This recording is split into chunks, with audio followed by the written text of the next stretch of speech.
ಅತ್ತೆ, ನಿಮ್ಮ ಹೂವು ಬಡಿದು ಬಡಿದು ಕೆಂಪಾಗಿದೆ. ಪರವಾಗಿಲ್ಲ, ಇನ್ನು ಬಡಿ ಅಳಿಯ. ತುಂಬ ಚೆನ್ನಾಗಿದೆ. ಇವತ್ತು ಇಬ್ಬರಿಗೂ ರಸದ ಊಟ. ಸಂತೃಪ್ತಿಯಿಂದ ಸೇವಿಸೋಣ. ಊಟ ರುಚಿಯಾಗಿದೆ. ಹಾಯ್ ಫ್ರೆಂಡ್ಸ್, ಇನ್ನೊಂದು ರೋಮಾಂಚನ ಕತೆಗೆ ಎಲ್ಲರಿಗೂ ಸ್ವಾಗತ. ನೀವು ಇನ್ನೂ ಸಬ್ಸ್ಕ್ರೈಬ್ ಮಾಡಿಕೊಳ್ಳದೆ ಈ ವಿಡಿಯೋನ ನೋಡ್ತಾ ಇದ್ದರೆ ಇವಾಗಲೇ ಸಬ್ಸ್ಕ್ರೈಬ್ ಮಾಡಿ ಮತ್ತು ವಿಡಿಯೋಗೆ ಒಂದು ಲೈಕ್ ಕೊಡಿ. ನಾನು ಸುಜಾತ, ಗೃಹಿಣಿ. ನಾವಿರೋದು ಬೆಂಗಳೂರಿನಲ್ಲಿ. ನಮ್ಮ ಯಜಮಾನರು ಪೇಂಟರ್. ಅವರ ಹೆಸರು ಗೋವಿಂದ್. ನಮಗೆ ಒಬ್ಬಳು ಮಗಳು ಪ್ರೀತಿ. ಎಲ್ಲವೂ ಚೆನ್ನಾಗಿ ನಡೆಯುತ್ತಾ ಇತ್ತು. ಗೋವಿಂದ್ ನಮ್ಮನ್ನು ಚೆನ್ನಾಗಿ ನೋಡಿಕೊಳ್ತಾ ಇದ್ರು. ಯಾವುದಕ್ಕೂ ಕಡಿಮೆ ಮಾಡಿರಲಿಲ್ಲ. ನಾನು ಗೋವಿಂದ್ ಸುಖವಾಗಿದ್ವಿ. ನಮ್ಮಿಬ್ಬರ ಆಟ ಇಷ್ಟವಾಗುತ್ತಿತ್ತು. ಗೋವಿಂದ್ ಕೆಲಸಕ್ಕೆ ಹೋಗುವ ಮುನ್ನ ನನ್ನನ್ನು ಕರೆದು ಬೇಗ ಬರುತ್ತೇನೆ ಎಂದು ಮುಗುಳ್ನಕ್ಕು ಸಂಜೆ ಸಿದ್ಧವಾಗಿರು, ಇಂದು ಜೋರು ಆಟೋ ಆಡೋಣ ಎಂದು ಕಿಚಾಯಿಸಿದರು. ನಾನು ನಾಚಿ, ಹೌದು, ಇವತ್ತು ಟ್ಯಾಬ್ಲೆಟ್ ಹಾಕೋಣ, ಸುಮಾರು ಹೊತ್ತು ಆಗುತ್ತೆ ಎಂದು ಅವರ ಕೆನ್ನೆ ಗಿಂಡಿದೆ. ಆಯಿತು ಆಯಿತು, ನೀನು ಇಷ್ಟಪಟ್ಟಂತೆ ಆಗಲಿ ನನ್ನ ಹೆಂಡತಿ, ಬಾಯಿ ಬರುತ್ತೇನೆ ಎಂದು ಹೇಳಿ ಹೋದರು. ನಾನು ಅವರು ಹೇಳಿದ್ದನ್ನೇ ನೆನಪಿಸಿಕೊಂಡು ಖುಷಿಯಿಂದ ಮನೆ ಕೆಲಸ ಅಡುಗೆ ಮಾಡಿದೆ. ಸಂಜೆ ಅವರ ಕಡೆಯಿಂದ ಫೋನ್ ಬಂದಿತು. ಅವರು ಬಿದ್ದು ಕಾಲು ಮುರಿದುಕೊಂಡಿದ್ದಾರೆಂದು ಫೋನು. ನಾನು ಬೇಗ ಆಸ್ಪತ್ರೆ ತಲುಪಿದೆ. ಡಾಕ್ಟರ್, ಫ್ರ್ಯಾಕ್ಚರ್ ಆಗಿದೆ, 3 ತಿಂಗಳು ಬೇಕು, ಸಂಪೂರ್ಣವಾಗಿ ಹುಷಾರಾಗೋಕೆ ಎಂದರು. ಮನೆಗೆ ಬಂದ್ವಿ. ಅವರಿಗೆ ಓಡಾಡೋಕ್ಕೂ ಯಾರಾದರೂ ಬೇಕಾಗಿತ್ತು. ಅವರಿಗೆ ಬಾತ್ರೂಮ್ ಹೋಗೋಕೆ ಸಹಾಯ ಮಾಡೋಕೆ ಯಾರಾದರೂ ಬೇಕಿತ್ತು. ಹಾಗಾಗಿ ಅವರ ಸೋದರ ಮಾವ ಅವರ ಮಗನನ್ನು ನಮ್ಮ ಮನೆಗೆ ಕಳುಹಿಸಿದರು. ಇದರಿಂದ ನಮಗೆ ಸಹಾಯ ಆಯಿತು. ಗೋವಿಂದ್ರನ್ನು ಓಡಾಡಿಸಲು ಕೂರಿಸಲು ಸಹಾಯ ಮಾಡಿದ್ದ. ಆ ಹುಡುಗನ ಹೆಸರು ಸುನಿ.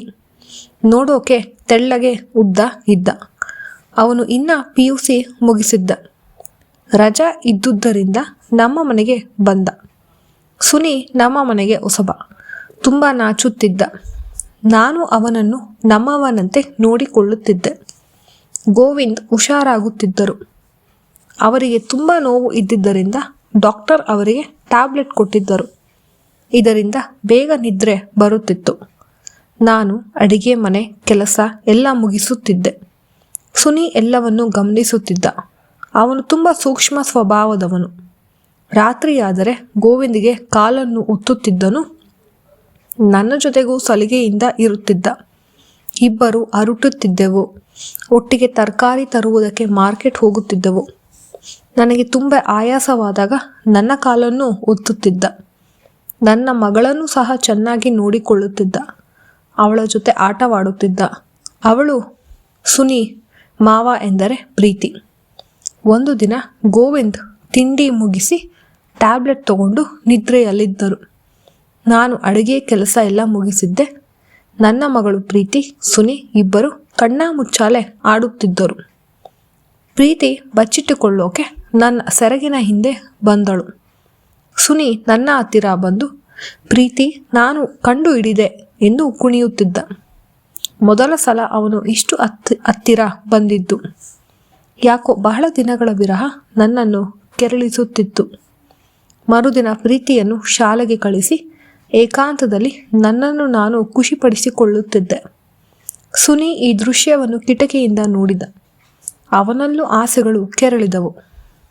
ಏನೋ ಧೈರ್ಯ ಮಾಡಿ ಸುನಿ ಅವತ್ತು ರಾತ್ರಿ ಗೋವಿಂದ ಪ್ರೀತಿ ಮಲಗಿದ ಮೇಲೆ ನನ್ನ ಹತ್ತಿರ ಬಂದ. ಅತ್ತೆ, ಬನ್ನಿ ಇಲ್ಲಿ ಎಂದು ತನ್ನ ರೂಮಿಗೆ ಕರೆದುಕೊಂಡು ಹೋದ. ಯಾಕೆ ಸುನಿ, ಇಷ್ಟೊತ್ತಲ್ಲಿ ಕರೀತಾ ಇದೆಯಾ? ಅತ್ತೆ, ನಿಮ್ಮನ್ನು ಅಲ್ಲಿ ಆ ಥರ ನೋಡಿ ನನಗೆ ಆಸೆಗಳು ಉಕ್ಕಿವೆ. ಇದನ್ನು ತಣ್ಣಗೆ ಮಾಡಲು ನೀವೇ ಬೇಕು. ನನಗೆ ಇಲ್ಲ ಅನ್ನಬೇಡಿ ದಯವಿಟ್ಟು. ನನಗೂ ಸುನಿ ಮೇಲೆ ಆಸೆ. ಯಾಕೆ ಒಪ್ಪಬಾರದು ಅನ್ನಿಸಿತು. ಸುನಿ, ನೀನು ಇನ್ನೂ ಚಿಕ್ಕವನು, ನಾನು ನಿನಗೆ ಎಲ್ಲವನ್ನೂ ಹೇಳಿಕೊಡುತ್ತೇನೆ, ಬಾ ಎಂದು ಹೇಳಿ ನಮ್ಮ ಕೆಲಸ ಶುರು ಮಾಡಿದೆವು. ಅವನಿಗೆ ನನ್ನ ಹೂವು ನೋಡಿ ನಾಚಿಕೆ. ನಿಮ್ಮ ಹೂವು ಕೆಂಪಗೆ ಇದೆ, ನಾನು ಇದನ್ನು ಇನ್ನೂ ಕೆಂಪಿಗೆ ಮಾಡುತ್ತೇನೆ ನೋಡಿ ಎಂದು ಹೇಳಿದ. ಸುನಿ ಗೋವಿಂದನಿಗಿಂತ ಇದರಲ್ಲಿ ಚೆನ್ನಾಗಿದ್ದ. ಪರವಾಗಿಲ್ಲ, ಈ ಹುಡುಗ ಇಷ್ಟು ಸಣ್ಣ ವಯಸ್ಸಿಗೆ ಕಟ್ಟುಮಸ್ತಾಗಿದ್ದಾನೆ. ಅಂದಿನ ರಾತ್ರಿ ನಮ್ಮ ಸುಖ ರಾತ್ರಿ. ಇದಾಗಿ 1 ವಾರಕ್ಕೆ ಗೋವಿಂದ ನಡೆಯೋಕೆ ಶುರು ಮಾಡಿದರು. ಸುನಿ ಬೇಜಾರಿನಿಂದ ತನ್ನ ಊರಿಗೆ ಹೋದ.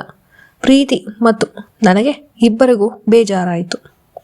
ಈ ಕತೆ ನಿಮಗೆ ಇಷ್ಟವಾಗಿದ್ದರೆ ಫ್ರೆಂಡ್ಸ್, ವಿಡಿಯೋಗೆ ಒಂದು ಲೈಕ್ ಕೊಟ್ಟು ನನ್ನ ಚಾನಲ್ಗೆ ಸಬ್ಸ್ಕ್ರೈಬ್ ಮಾಡಿ.